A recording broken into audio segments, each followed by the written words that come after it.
शुरुआत दीपक रंजन जी आप ही से कर रहे हैं। अब इस पूर्वांचल की लड़ाई जो कि पश्चिम से शुरू हुई धीरे धीरे अब अपने अंतिम फेज की तरफ जा रही है। पूर्वांचल की लड़ाई में सियासी बयानबाजी पूरी तरीके से हाई है। कहीं पर नारी शक्ति की बात हो रही है, बीजेपी अपना महिला कार्ड खेल रही है। तो आप लोग कह रहे हैं इस सियासी वार पलटवार में कि इस बार बीजेपी का सफाया हो जाएगा, मतलब बीजेपी की छटाई का वक्त आ गया है, ये अखिलेश यादव ने कहा।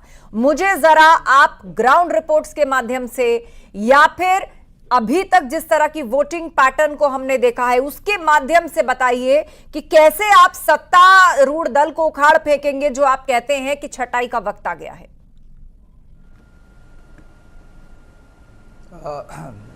देखिए आस्था, पिछले 5 चरणों के जो चुनाव हुए हैं उसमें एनडीए और भारतीय जनता पार्टी काफी पिछड़ चुकी है और जैसे जैसे चरण आगे बढ़ रहे हैं लोगों का गुस्सा इनके खिलाफ है, भारतीय जनता पार्टी के खिलाफ है। और मैं समझता हूं 7वां चरण आते आते जनता का गुस्सा इनके खिलाफ 7वें आसमान पे होगा। आज जनता जो है इनसे काम के आधार पर वोट देना चाहती है, लेकिन पिछले 10 सालों में इन्होंने काम तो कोई किया नहीं। और उत्तर प्रदेश में इनकी 7 साल की सरकार है। इसी आधार पे जो हम लोगों को ग्राउंड सर्वे रिपोर्ट जो हम लोगों को मिल रही है, इस टाइम जनता चुनाव लड़ रही है क्योंकि जनता की उम्मीदों पे ये खरे नहीं उतरे। इन्होंने लोगों को सिर्फ और ठगने और छलने का काम किया, जुमलेबाजी की, लोगों से झूठ बोला। आज से 10 साल पहले जो प्रधानमंत्री जी ने वादा किया था बेरोजगारी को खत्म करने का, महंगाई को खत्म करने का, किसानों की आय दुगनी करने का, उन किसी भी चीजों पे जो है ये खरे नहीं उतरी। और आज की तारीख में जब जनता इनसे कोविशील्ड और इलेक्टोरल बॉन्ड की बात करना चाहती है, जिन्होंने कहा था कि नोटबंदी, डिमोनेटाइजेशन और जीएसटी बहुत बड़ा मास्टर स्ट्रोक है जिससे देश की आर्थिक स्थिति जो है बहुत अच्छी हो जाएगी और देश खुशहाल हो जाएगा। आज इनके भाषणों में से कोविशील्ड, इनके भाषण में से जीएसटी, इनके भाषणों से डिमोनेटाइजेशन, नोटबंदी क्यों गायब है? अगर ये इनका मास्टर स्ट्रोक था, आस्था जी मैं कहना चाहता हूं कि जो सरकार अपना खुद का चलाए हुआ नोट 7 साल ना चला पाए वो देश चलाने की बात करता है। जिन मुद्दों का आपने जिक्र किया दीपक जी, और ये जिन लड़कों की बात कर रहे हैं, डिमोनेटाइजेशन की बात की, आस्था जी आधा मिनट आस्था जी 10 सेकंड बाकी पैनलिस्ट भी हैं, मैं दोबारा आ जाऊंगी, मैं दोबारा मौका दे दूंगी आपको। आस्था जी आस्था जी बात, अच्छा मैं 10 सेकंड, आस्था जी ये बात लड़कों की कर रहे थे। बनारस में इनके भाजपा के आईटी सेल के लड़कों ने बीएचयू में क्या कांड किया, क्या कार्रवाई हुई? ये कार्रवाई करने की बात करते हैं, किसके घर बुलडोजर चलवा दिया? इन नौजवानों का पर्चा लीक हुआ, नौजवानों के भविष्य के साथ खिलवाड़ करने का काम किया। सॉल्वर गैंग के घर पे क्या बुलडोजर चल गया? एक एक करके आपने तमाम मुद्दों को जिक्र किया, आप लोग ग्राउंड पर जाकर उठा रहे हैं, क्या बात करेंगे? ठीक है, मैं दीपक रंजन जी वो तो कह रहे हैं कि 2019 से भी ज्यादा सीटें इस बार पूर्वांचल से निकाल कर दिखाएंगे और इस बार तो एनडीए के साथ हैं, वो विपक्षी गठबंधन के भी साथ। देखिए अब सुभाषपा के प्रवक्ता के लिए मैं क्या कहूं, अगर इनके वजह से हम 2017 से लेकर के 2022 में हमारी इतनी सीटों में इजाफा हुआ, फिर घोसी में उपचुनाव हुआ, पूरा प्रदेश का मंत्रिमंडल पूरा हमला वहां पे लग गया, इनके राष्ट्रीय अध्यक्ष जी, उनके दोनों पुत्र, इनके प्रवक्ता जी, और मैं समझता हूं ये भी आदरणीय जो प्रवक्ता जी ये भी रहे होंगे। तो घोसी में हम लोगों ने 43,000 से घोसी में घुस कर गिराने का काम किया और कमोवेश उससे बदतर स्थिति इनकी होने जा रही घोसी के लोकसभा के चुनाव में। ये अपनी सीट बचा लें, बहुत बड़ी बात है। अगर ये इतने असरदार थे तो घोसी के बाई इलेक्शन में क्यों नहीं कुछ कर पाई है घोसी को? और फिर पंचायत का निर्धारण नहीं कर सकते आप, बिल्कुल घमंड मत करिए। अरे आप छोड़ो, आप माफी वीर लोग हो। आपके प्रत्याशी घुटने के बल झुक करके एक दूसरी पार्टी का उप मुख्यमंत्री आपसे माफी मंगवाता है, आप घुटने के बल गिरते हो। आप छोड़ो, आप लोग माफी वीर लोग हो, आप लोग माफी वीर हो, आप लोग छोड़ो। आपकी क्या बात करें, आपके प्रत्याशी के अंदर इतना गट्स नहीं था कि घुटने पे टिकवा दिया। एक दूसरी पार्टी के उप मुख्यमंत्री ने, पार्टी के नेता ने आपको घुटने पे ला दिया। आपसी बात में पहले ही आ जाए, पूर्व गठबंधन के साथ सेवा करेगा। आपसी बात हमें तरस आती है और हमें एक दूसरे अरविंद राजभर जी के ऊपर बड़ी तरस आ रही थी। ठीक है, जिस तरीके से दूसरे पार्टी के नेता जो है उनको घुटने पे ला करके गिरा दिया।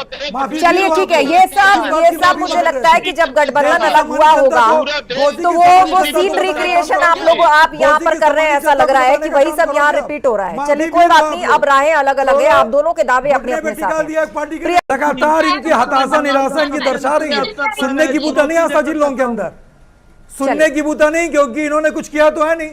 ठीक है, निगेटिव नैरेटिव क्रिएट करके आते हैं लोग। बात रखिए। ठीक है एसएन सिंह जी, आपने एक एक करके सरकारी योजनाएं गिनाई, सरकार का रिपोर्ट कार्ड रिपीट किया आपने। चुप हो जाओ, आप बहुत बातें आपकी एक आ मिनट, गई। दीपक जी, वही बोलिए। निगेटिव नैरेटिव क्रिएट करके आते हो आप, रटा रटाया पढ़ा पढ़ाया, कोई नई बात नहीं होती आप लोग के अंदर। आप बात 370 की कर रहे हो ना, आप बात 370 की कर रहे हो। 370 के बाद अगर अमन चैन कायम है तो वहां पर चुनाव कराने की हिम्मत क्यों नहीं करा पा रही भारतीय जनता पार्टी? विधानसभा का चुनाव लोकसभा के साथ क्यों नहीं करा रही? घाटी में इन्होंने अपने 3 प्रत्याशी क्यों नहीं उतारे? और आस्था जी, बात आरक्षण की हो रही है, ये भारतीय जनता पार्टी के लोग हैं जिन्होंने ओबीसी को आरक्षण देने में 1999 में चर्चा इस तरह नहीं चलेगी। और मैं जिसका नाम लूंगी, जिससे सवाल है। पूछूंगी, प्रधानमंत्री जी का वाइबर तो ओबीसी है। नहीं इस तरह डिबेट नहीं प्रधानमंत्री जी चलेगी। वाइबर आप तो सभी ओबीसी शांत हो है, जाइए, की वकालत आप कर रहा सभी है। शांत हो जाइए, हमारे साथ मौतें हो रही है, ये इनका लॉ एंड ऑर्डर है। कोर्ट रूम के अंदर घुस करके गोली मार रहे हैं लोग, ये इनका लॉ एंड ऑर्डर है। लॉ एंड ऑर्डर से संभल नहीं रहा है। लॉ एंड ऑर्डर, पूरा परिवार भोला भोरा लेकर वो नीतियों से लेकर और एक एक करके बोलिए। लेकर चाचा तक का पता नहीं कौन प्रोफेसर साहब का कोई दिल्ली का आदमी हो जाता है। एक एक करके बोलिए। अब समाजवादी पार्टी चाह रही है कि आस्था जी, समाजवादी पार्टी चाह रही है कि कांग्रेस समाप्त हो जाए, कांग्रेस चाह रही है कि समाजवादी पार्टी समाप्त हो जाए। कल का आम आदमी पार्टी का बयान देखिए और कांग्रेस का पंजाब में बयान देखिए। चलिए, लॉ एंड ऑर्डर एक ऐसा मुद्दा है, मुझे लगता है कि आम व्यक्ति इसे ज्यादा अच्छी तरीके से और सटीक तरीके से जज कर सकता है। आप लोग तो जाहिर सी बात है इस वक्त चुनावी दावे करेंगे, भाजपा अपने फैक्ट्स रखेगी और समाजवादी पार्टी या इंडिया गठबंधन उसका विरोध करेगा। आप दोनों शांत हो जाइए, एसएन सिंह जी और दीपक जी। दीपक जी, अब मेरा सवाल आपके लिए, मेरा सवाल आपके लिए, दीपक जी मेरी आवाज पहुंच रही है, मेरा सवाल आपके लिए। मुख्यमंत्री योगी आदित्यनाथ ने कहा है, एक second Deepak ji please hold, आप तक मेरी आवाज पहुंच रही है। आप दोनों कॉन्वर्सेशन में अब नहीं है, एसएन सिंह जी और दीपक जी, मेरा सवाल सुनिए। नहीं मेरा सवाल सुनिए दीपक जी, ठीक है आपने बात पूरी की, उनको जवाब दे दिया, मेरा सवाल सुन लीजिए। सवाल मेरा ये है, मुख्यमंत्री योगी आदित्यनाथ वो भी जनसभाएं कर रहे हैं, यूपी में भी कर रहे हैं, यूपी से बाहर भी कर रहे हैं। उन्होंने ये कहा है कि INDIA गठबंधन, उसके जो दल है उनके अंदर औरंगजेब की आत्मा घुस गई है, ये लोग अगर सरकार में आए तो ये फिर से जजिया टैक्स लगाएंगे। 400 पार के नारे से समाजवादी पार्टी डर गई है, इंडी गठबंधन के लोगों में औरंगजेब की आत्मा घुस गई है। अब मुझे आप जवाब दीजिए। आस्था जी, जो देश जो है वो संविधान से चलता है। आप चाहती मैं इनके अनर्गल बयानों का मैं बयान देता रहूं? अरे आप देश से इनके किए हुए कामों के बारे में जानना चाहता है, ये तुष्टिकरण की राजनीति करना चाहते हैं, ये हिंदू मुस्लिम कराना चाहते हैं। एक तरफ जाके प्रधानमंत्री जी कहते हैं होली नहीं मनाएंगे, जुम्मे की नमाज पढ़ेंगे, मेरे वहाँ खाना नहीं चलाया और मैं भगवान राम का मंदिर जाता हूं, आप वहां नहीं जा रहे हैं और एक अपराधी के घर चले जा रहे हैं, आपने संविधान से घर चलाया। कौन कर रहा है तुष्टिकरण? कौन कर रहा है तुष्टिकरण? मऊ के दंगे का कारण क्या था? ये हमसे पार्टी की सरकार बहुत बातें भाजपा के पास नहीं है कहने के लिए, तो सवाल ये कि कौन कर रहा है तुष्टिकरण की आज किसानों की शहादत ये के भी बारे जनता ही में तय करेगी, उस पर बात नहीं करेंगे। किसानों को सम्मान निधि, गरीब कल्याण की योजनाएं, उत्तर प्रदेश का विकास, अपने ये तो भारतीय जनता पार्टी का विश्वास है। नोटबंदी पर बात नहीं करेंगे। चलिए ठीक है, आप दोनों शांत हो जाइए। दीपक रंजन जी,